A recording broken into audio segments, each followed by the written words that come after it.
बहुत से ऐसे स्टूडेंट्स हैं जो पढ़ाई के साथ साथ अपनी बॉडी को भी हेल्दी और फिट रखना चाहते हैं, लेकिन उनके पास समय कम है क्योंकि उन्हें पढ़ाई भी करनी होती है। और बहुत से स्टूडेंट्स को ये भी पता नहीं होता है कि आखिर किस तरह वो बिना जिम जाए घर पर ही फिट और हेल्दी रह सकते हैं। इसलिए आज की इस वीडियो में मैं आपको 5 ऐसी चीजें बताने वाला हूँ जिनको फॉलो करके आप दिन में कम समय इन्वेस्ट करके भी अपनी बॉडी को फिट रख सकते हो। तो आज फिर जबरदस्त वैल्यू ऐड करेंगे आपकी लाइफ में। So let's begin. Number 5, drink more water. जब फिट रहने की बात आती है तो खाने और एक्सरसाइज की बात तो लोग करते ही हैं, लेकिन पानी की बात कोई नहीं करता। जबकि हमारे शरीर का लगभग 1/4 हिस्सा यानी 70% पानी ही होता है। इंसान खाने के बिना तो काफी समय तक जिंदा रह सकता है, लेकिन पानी के बिना बिल्कुल नहीं। आजकल के बिजी लाइफस्टाइल में लोग पानी पीने पर उतना ध्यान ही नहीं देते हैं। बस जब प्यास लगती है तब पानी पी लेते हैं। लेकिन आयुर्वेद के अनुसार एक इंसान को अपने वजन का 5% पानी दिन में जरूर पीना चाहिए। यानी आपका जितना भी वेट है उसका 5% निकाल लो और जितना निकल कर आए उतने लीटर पानी आपको दिन में पीना ही पीना है। फॉर एग्जाम्पल, अगर किसी का वेट 50 किलो है तो 50 का 5% हुआ 2.5, यानी जिनका वजन 50 किलो है उन्हें दिन में 2.5 लीटर पानी पीना ही चाहिए।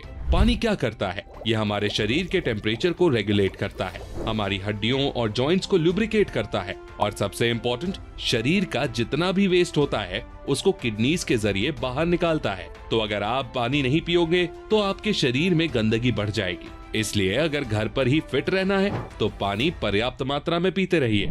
अगर आपको पानी पीने का याद नहीं रहता है तो आप अपने फोन में हर घंटे बाद एक अलार्म लगा दो जो आपको हर घंटे के बाद अलर्ट कर देगा और धीरे धीरे आपकी आदत भी पड़ जाएगी। इसके साथ साथ एक जरूरी बात और कि जब आप सुबह सोकर उठते हैं तब आपको पानी जरूर पीना चाहिए, चाहे आपको प्यास लगी हो या ना लगी हो। लेकिन सुबह कम से कम 1 लीटर पानी पीना जरूरी है। आप रात में ही किसी बर्तन में पानी भरकर रख लो और सुबह उठकर उसे पियो। इसे आयुर्वेद में ऊषा पान कहा जाता है और इसके कई सारे फायदे होते हैं, जिसमें सबसे बड़ा फायदा ये होता है कि आपके पेट में जितनी भी गंदगी होती है वो सुबह सुबह ही साफ हो जाती है और दिन में खुलकर भूख लगती है तो सुबह उठकर पानी पी लिया करो। उसके बाद आपको करनी है एक्सरसाइज, तो अब उसके बारे में बात करते हैं। Number 4, do body weight exercises, running and cycling. देखिए, बहुत से लोगों को ये गलत फहमी होती है कि अगर बॉडी बनानी है तो जिम तो जाना ही पड़ेगा। लेकिन मैं आपको बता दूं कि जो पहलवान लोग होते हैं वो तो मेनली बॉडी वेट एक्सरसाइजेस ही करते हैं, लेकिन फिर भी उनकी बॉडी एकदम तगड़ी होती है। हाँ, वो बात और है कि लोग एक एक्सरसाइज के 500 से लेकर 1000 रेपिटेशंस तक लगाते हैं,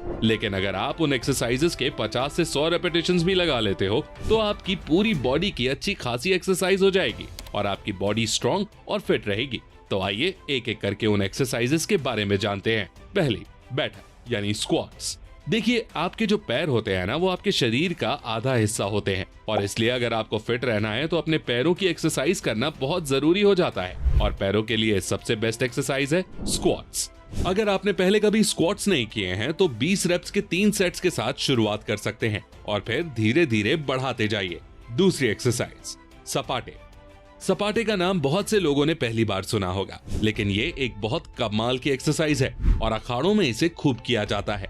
दरअसल सपाटे एक फुल बॉडी एक्सरसाइज है। इसमें आपके कंधों से लेकर आपकी कोर मसल्स और आपके लेग्स सबका पूरा यूज होता है। इसलिए अगर आप इसके 15 रेप्स के 3 सेट्स भी लगा लेंगे तो समझ लो आपकी पूरी बॉडी की एक्सरसाइज हो जाएगी और फिर आपको कोई दूसरी एक्सरसाइज करने की जरूरत नहीं पड़ेगी। तीसरी, रनिंग या साइकिलिंग। देखिए, अब तक मैंने आपको जितनी भी एक्सरसाइजेस बताई हैं वो सब या तो वेट ट्रेनिंग में आती हैं या फिर बॉडी वेट में। लेकिन अगर आपको फिट रहना है तो सिर्फ वेट ट्रेनिंग ही मत करते रहो, कार्डियो करना भी बहुत जरूरी है ताकि स्ट्रेंथ के साथ साथ आपका स्टैमिना भी अच्छा रहे। और इसके लिए जो सबसे अच्छी एक्सरसाइजेस हैं वो है रनिंग और साइकिलिंग। आपको वेट ट्रेनिंग के साथ साथ 10 से 15 मिनट रनिंग जरूर करनी चाहिए। इससे बॉडी में ताकत और फुर्ती दोनों आएंगी और आप ओवरऑल फिट रहोगे। तो ये तो हो गई एक्सरसाइज की बात। अब स्टूडेंट्स को फिट रहने के लिए एक और चीज का ध्यान रखना है और वो है नंबर 3, प्राणायाम और ध्यान। एक्सरसाइज के साथ प्राणायाम और योग भी जरूरी है, क्योंकि एक्सरसाइज जहां हमारी ताकत को बढ़ाती है, प्राणायाम हमारे शरीर को अंदर से मजबूत करता है और हमारी ओवरऑल इम्यूनिटी को बढ़ाता है। प्राणायाम करने से आपके फेफड़े भी मजबूत बनते हैं और आपकी बॉडी में एनर्जी लेवल्स बढ़ जाते हैं। जिन स्टूडेंट्स को थकान महसूस होती है और जिनका पढ़ाई में ध्यान नहीं लगता, उनके लिए भी प्राणायाम बहुत अच्छा सॉल्यूशन है। और सबसे अच्छी बात यह है कि प्राणायाम करने के लिए बस आपको 10 से 15 मिनट निकालने की जरूरत है। आप चाहे तो एक्सरसाइज करने के पहले भी प्राणायाम कर सकते हैं। कौन से प्राणायाम सबसे अच्छे हैं, आइए वो देख लेते हैं। पहला, कपालभाति प्राणायाम। कपालभाति प्राणायाम करना बहुत ही सिंपल है। बस आपको अपनी बैक को सीधे रखते हुए पालथी मारकर बैठना है और अपनी नाक से जोर जोर से सांस को बाहर छोड़ना है। वैसे तो कपालभाति को कोई भी कर सकता है, लेकिन जो लोग टीनेजर्स हैं उन्हें ये जरूर करना चाहिए, क्योंकि कपालभाति करने से आपका पिट्यूटरी ग्लैंड एक्टिवेट हो जाता है और ये वही ग्लैंड होता है जहां से आपके शरीर में ग्रोथ हार्मोन सेक्रीट होते हैं और ये ग्रोथ हार्मोन ही आपकी हाइट बढ़ाने में और आपकी मसल्स की ग्रोथ के लिए जिम्मेदार होते हैं। इसीलिए टीनेजर्स को कपालभाति जरूर करना चाहिए। दूसरा, अनुलोम विलोम प्राणायाम। कपालभाति के बाद सबसे अच्छा प्राणायाम है अनुलोम विलोम। इसको करने का तरीका थोड़ा अलग है। इसको करने के लिए पहले अपने राइट नॉस्ट्रिल पर उंगली रखते हैं और फिर लेफ्ट नॉस्ट्रिल से सांस लेते हैं। इसके बाद लेफ्ट नॉस्ट्रिल को बंद करके राइट नॉस्ट्रिल से सांस छोड़ते हैं।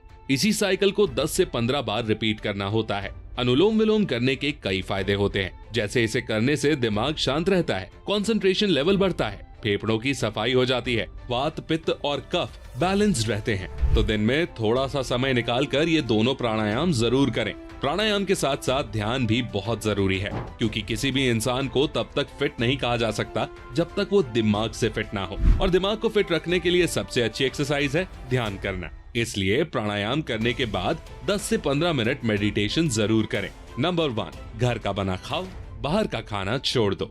देखिए, अब तक मैंने आपको एक्सरसाइजेज और पानी पीने के तरीकों के बारे में बता दिया है, लेकिन ये दोनों चीजें बस फिटनेस का 50% पार्ट है। बाकी का 50% है आपकी डाइट। आप चाहे कितनी एक्सरसाइजेस करो और पानी पियो, अगर आपकी डाइट ठीक नहीं है तो आप फिट नहीं रह सकते। आजकल स्ट्रीट फूड और पैकेज्ड खाने वाली चीजों का ट्रेंड चल गया है। लोग खाना बनाने के टेंशन से बचने के लिए बाहर का खाना प्रेफर करते हैं, लेकिन ये चीज आपकी सेहत को काफी बुरी तरह अफेक्ट करती है। देखो, होता क्या है कि ये जो ढाबे वाले, ठेले वाले और रेस्टोरेंट वाले होते हैं ना, इनको आपकी सेहत से बाल बराबर का भी फर्क नहीं पड़ता। उन्हें अपने प्रॉफिट से मतलब होता है और अपने प्रॉफिट के लिए वो एक ही तेल को दोबारा इस्तेमाल करते हैं, जो कि कैंसर और ब्लड प्रेशर जैसी बीमारियां कर सकता है। इसके साथ साथ वो सस्ती क्वालिटी की चीजें ही यूज करते हैं। इसलिए कुछ भी खाना हो घर पे बनवाओ, बाहर मत खाओ, और घर वालों को भी समझाओ कि खाना बनाने के लिए हमेशा अच्छी क्वालिटी की चीजों का इस्तेमाल करें। अक्सर लोग पैसे बचाने के चक्कर में सस्ती, लो क्वालिटी का तेल मसाले खरीद लेते हैं, जो बाद में बीमारियों का कारण बनती हैं, और उन बीमारियों से हमारे लाखों रुपए खर्च हो जाते हैं। इसीलिए घर पर अच्छी क्वालिटी के प्रोडक्ट्स का यूज करके खाना बनाइए और घर का ही शुद्ध खाना खाइए। तो दोस्तों, ये थे वो 4 रूल्स जिन्हें फॉलो करके कोई भी बिना जिम जाए, बिना डाइटिशियन पर पैसे खर्च किए अपने घर पर ही फिट और हेल्दी रह सकता है। पानी पीते रहो, खासकर सुबह उठने के बाद। घर पर ही बॉडी वेट एक्सरसाइज करो, जैसे कि दंड बैठक, सपाटे, पुशअप्स, प्लैंक्स, लंजेस, सूर्य नमस्कार। इसके बाद इम्यूनिटी बढ़ाने के लिए और अंदर से मजबूत बनने के लिए कपालभाति और अनुलोम विलोम प्राणायाम करो। साथ में ध्यान भी जरूर लगाओ। घर का खाना खाओ, बाहर के खाने से ना शरीर अच्छा होता है और ना ही मन। घर का बना खाओगे तो कभी जल्दी बीमार भी नहीं पड़ोगे। तो आज के लिए बस इतना ही। मिलता हूँ अगली वीडियो में। Thanks for watching. Love you all.